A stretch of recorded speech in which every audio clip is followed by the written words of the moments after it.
सब कुछ जानते हो तो हम पर भी एक मेहरबानी करो। हमें भी बताओ कि शहर की सीमा पर जो यह कुआं है, पहले इससे मीठा पानी निकलता था, पर अब इसमें पानी ही नहीं है, ये सूख गया है। क्यों? लड़का बोला, अभी तुम थोड़ा सब्र करो, जब मैं अपना काम खत्म करके वापस आऊंगा तो तुम्हें बताऊंगा। इतना कहकर वह गेट से निकलकर आगे गया।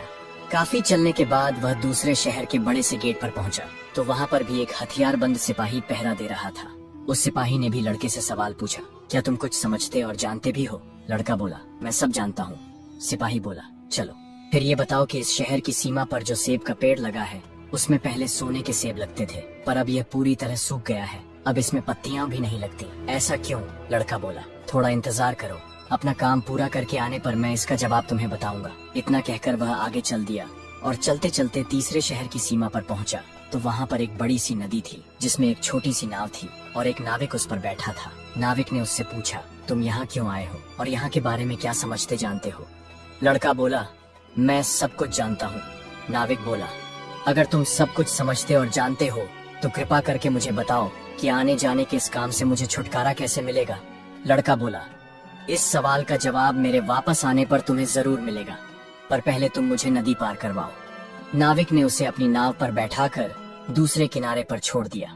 जैसे ही वह नदी के दूसरे किनारे पर गया, उसे वहां नीचे की ओर जाने वाला कच्चा और अंधेरा सा रास्ता दिखाई दिया। वह उसी रास्ते पर चल पड़ा। काफी नीचे पहुंचने पर वह एक पुराने से घर के पास पहुंचा तो वह उस घर के अंदर गया। तब उसे एक बूढ़ी औरत मिली। वह बुढ़िया एक जादूगरनी थी। वह बोली, अरे बच्चे, तू कौन है और यहाँ पर क्यों आया है? तुझे पता नहीं कि यहाँ पर राक्षस रहता है? लड़का बोला, मैं ठीक जगह पर आया हूँ, अब तुम मेरी सहायता करो।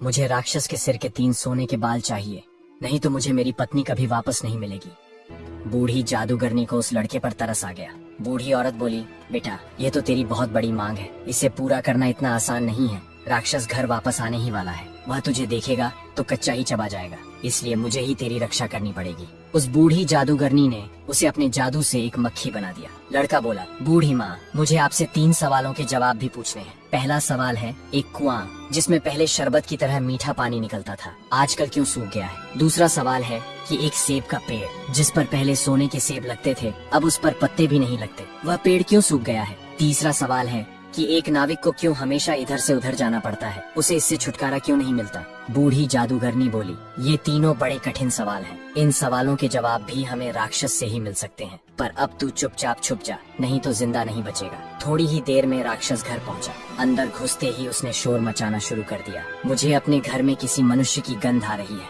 आज जरूर कुछ गड़बड़ है। इतना कहकर उसने पूरे घर में झांक कर देखा